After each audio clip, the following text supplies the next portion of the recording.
Okay, so looking at number 14, again, I think I said this at the end of the last segment, but under the Chempendix, if you look under constants for water and then heat transfer, you will find all of the values over here at the top of the page that I've listed. There's a heat capacity for the solid, the liquid, and the gas. There's a heat of fusion and a heat of vaporization.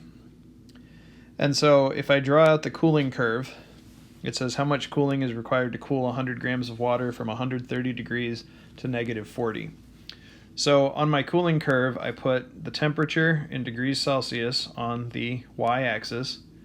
I put the amount of heat in joules. This is really a negative Q because we're going to be removing heat at each step. And again, the cooling curve is going to start at the top left and work our way down to the bottom right as we continue to cool down. So the first step would involve changing the temperature from 130 to 100. As we remove heat, the temperature will drop. The second step will involve condensing the steam into liquid water. The third step will involve cooling the liquid water down from 100 all the way to 0. The fourth step will involve freezing the water. And the final step will be cooling the ice down to negative 40, which is our final temperature. So we're going to work our way through this problem. We're going to calculate all 5 steps. This is about as complicated as these problems can possibly get because this involves all 5 steps of a heating or cooling curve. So step 1, this will be our sensible heat formula here. We have our 100 grams, our 2.087 joules per gram per degree Celsius that we looked up for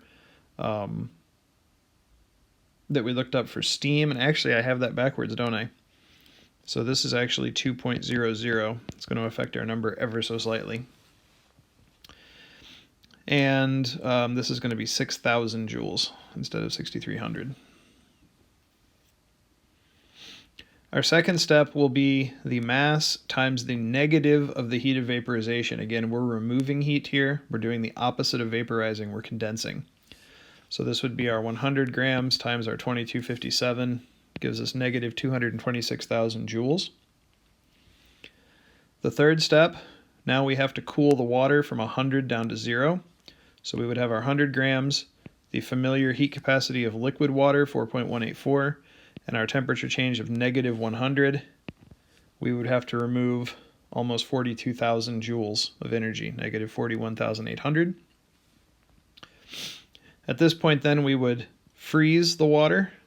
Mass times the negative heat of fusion. Again, fusion is melting. We're freezing, so it's the negative. 100 grams times negative 333.6. Yeah, I wrote that down wrong at the very beginning here. This is negative 333.6, which is going to throw off our answer just a little bit. So we'll readjust at the end. Okay, so this will be negative 33,400 when it rounds to 3 sig figs joules. And then our last step now would be to take the ice and cool it down to the final temperature, which again would involve a change in temperature. So another MCP delta T formula. We have our 100 grams. The heat capacity for ice is 2.087. Again, I reversed those. Let me recalculate that number. So 100 times 2.087, it's not going to throw it off by a lot, but yeah, it's going to be 8,300 and I think just 2 sig figs. So yeah, negative 8,300 joules. And then the total heat removed would just be the sum of all those steps. So the sigma notation in math would be our just addition of all of those. And so when you add all those together, I'm just going to double check. I think my final answer is actually going to come out darn close to what it should, because I think a couple of my mistakes canceled out, but let's just double check. Yeah, it comes out to 312 kilojoules.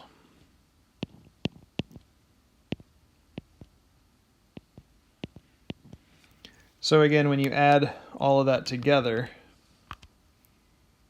I'm just double checking that I didn't type that in wrong. 41,800 and 226,000. No, it still comes out to, let's just make sure I didn't. Yeah, actually I get 316 this time. So I think I was close at the beginning, but anyway.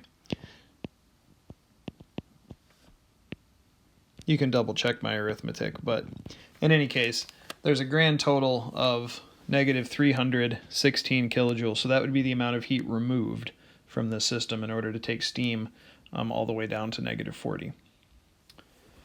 Okay, so now looking at number 15, it says how much heat is necessary to change 58 grams of dry ice at its sublimation point of negative 78 degrees Celsius to a gas at 25 C.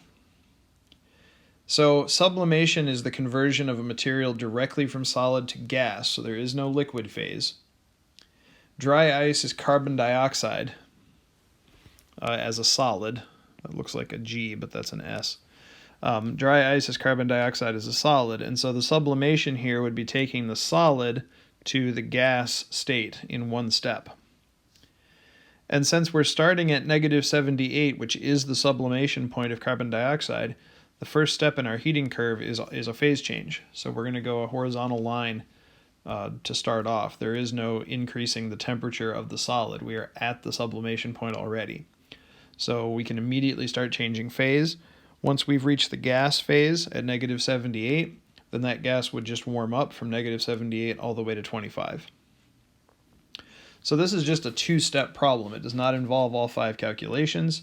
Sublimation never would. We would have a maximum of only 3 steps. If the initial temperature were below negative 78, you would have to know the heat capacity of dry ice, and you would have to warm it up to negative 78 first. But in this case, we're already at negative 78, so it's only 2 steps. When I did a Google search for the heat capacity of gas carbon dioxide and the heat of sublimation of carbon dioxide, both values came back per mole. So my heat capacity here came as 35.5 joules per mole Kelvin, and my heat of sublimation came out as 25.2 kilojoules per mole. Depending on what source you look them up in, heat capacities do vary a little bit with temperature, so it's possible you found a slightly different number. You may have found it per gram as well, which is fine. Since both of mine came out per mole, I went ahead and converted my 58 grams 2 moles, and so I divided by the 44.01. I came up with 1.32 moles. And at this point, I used N's instead of M's in all my formulas. So the first step would involve the moles times the heat of sublimation, which comes out to 33.2 kilojoules. The second step involves the moles, the heat capacity, and the change in temperature. And so 1.32 moles times the heat capacity that I looked up. Notice that's joules per mole Kelvin, not kilojoules. And then the change in temperature from negative 78 all the way up to 25 is actually 103 degrees Celsius. So 25 minus negative 78 should be 25 plus 78, which is 103. And that comes out to 4,820 joules, or 4.82 kilojoules. So when I add that 4.82 to the 33.2 from the first step, I get this 38.0 kilojoules as my final answer. Now, a couple things about this. Notice that the example we did with water, the total delta T in this previous problem was about 170 degrees, going from negative 40 all the way to 130. The delta T here was a little smaller than that. It was only 103. But still, well over 100 degrees difference. Also notice that the dry ice here, there was only about 50 grams as opposed to the 100 grams of water in the previous problem. But even if I double the heat in 15 twice to have a larger delta T and a larger mass, I would still be nowhere close to the amount of heat that we saw in the previous problem. So even if I multiplied this times 4 to account for a larger delta T and a larger mass, I'm still only, at about 160 kilojoules. And that has more than compensated for the difference in this problem between the previous. Notice the water is still more than double that amount of heat. Remember that water has much stronger intermolecular forces. Hydrogen bonding. As opposed to carbon dioxide, which has much weaker intermolecular forces. Now my pencil doesn't want to write anymore. Okay. Well, anyway, the carbon dioxide has much weaker intermolecular forces, being a nonpolar molecule. So all of this heat, both heat capacity and most importantly the phase changes, the heat of vaporization, heat of fusion, heat of sublimation, that all is directly related to the intermolecular forces of the material. And that's despite carbon dioxide's molar mass being more than double water's, and it still has weaker intermolecular forces. So again, that goes to show us the strength of hydrogen bonds. All right, so the very last problem in the whole course pack is number 16 here, and it's a doozy. It says, what is the final temperature and state or states of the mixture when 35 grams of ice at -5C is added to 75 grams of ethyl alcohol at 25 degrees Celsius? The molar heat capacity of ethanol is 112.4 joules per mole per Kelvin. So again, we see another thermodynamic value that's given per mole. What I didn't give you in this problem was the formula for ethanol, and so I've added that there. Ethanol is C2H6O, so it has a molar mass of 46.07 grams per mole. That would be necessary information if this problem were on a quiz or test. So the first thing I did was convert my 75 grams of ethanol to moles because my heat capacity is given on a per mole basis. I left the water as 35 grams because we have all of the information from the previous question from 2 questions ago from the Chempendix, and those were all given per gram. So I'll leave the water as grams. I'm going to convert the ethanol to moles. So we are mixing a cold object with a hotter object. So the cold object here would be the ice at -5C. The warmer object here would be the ethyl alcohol. So this is basically like you're making a drink. You're putting ice into a beverage. In this case, the beverage is ethanol. And so if we remember our thermochemistry from a few chapters ago, remember that when you do calorimetry and you mix a hot object and a cold, the hotter object will transfer energy into the colder object. So we can write a heat balance here that looks like this. And again, my pen still is not working, but there it goes. So we can write a heat balance that looks like this, and that is that the heat absorbed by the water is going to be the heat lost by the ethanol. They're going to be the same, but their signs are going to be opposite. If we look at the heating and cooling curves for the two objects, the water is going to be undergoing a heating curve because it's going from a cold temperature to some warmer final temperature.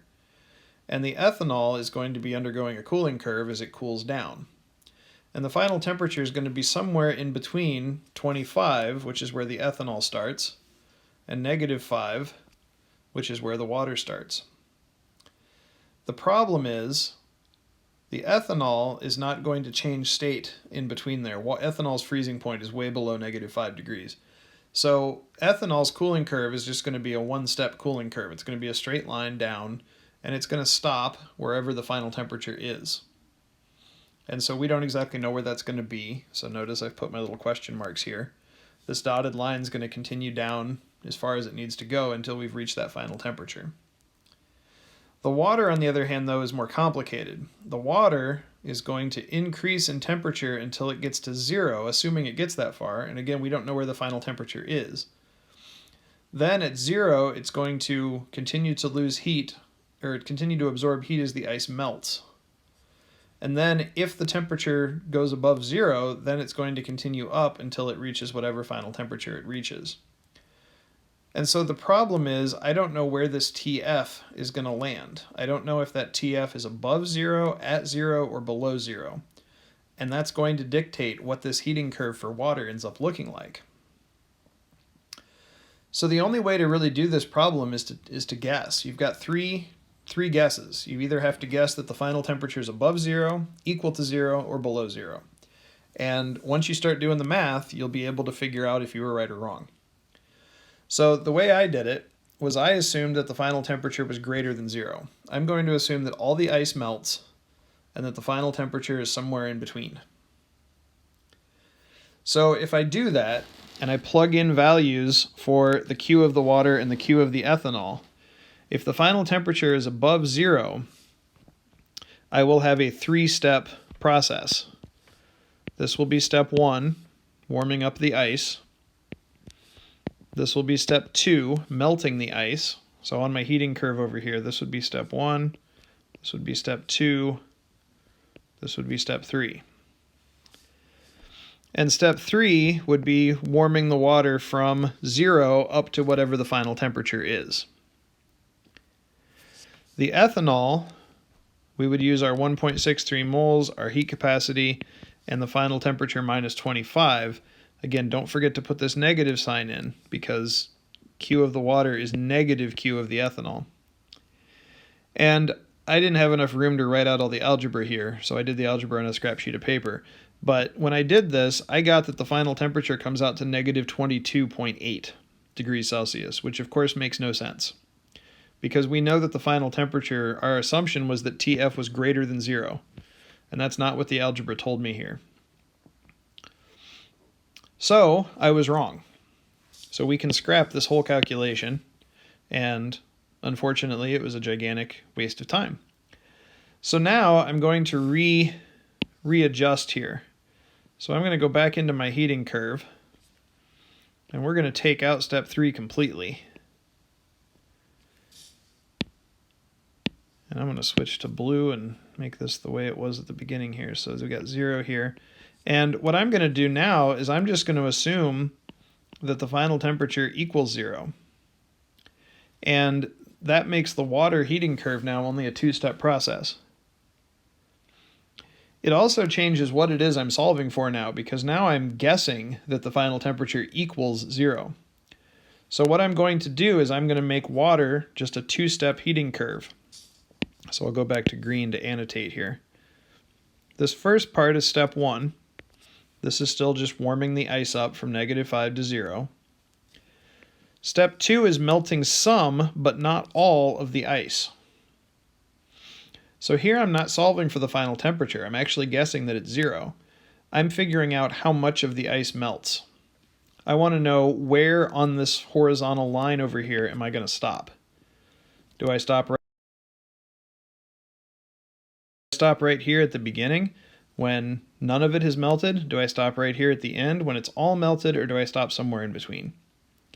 So I'm going to calculate M as the mass of the ice that melts. And on the other side of the equation, this is the negative heat of the ethanol. And the final temperature we're assuming is 0 in this calculation. And so again, for lack of space, I didn't show you the algebra here, but if you work through the algebra here, you get just over 12.6 grams. It rounds back to 12.6 with sig figs.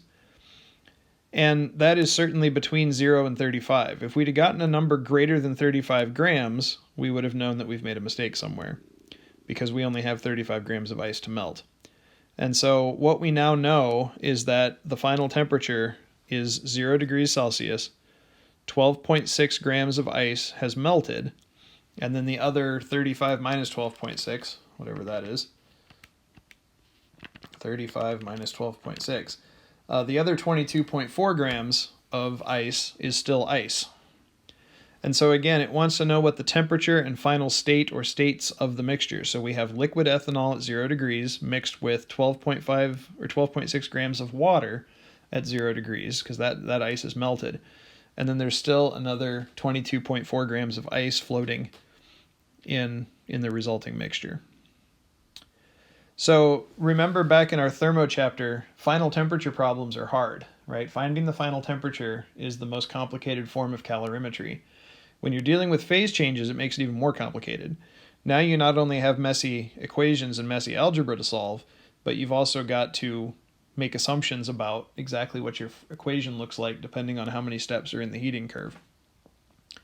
And you can imagine that if both of these were water and there were phase changes on both sides of this equation, that could get even messier.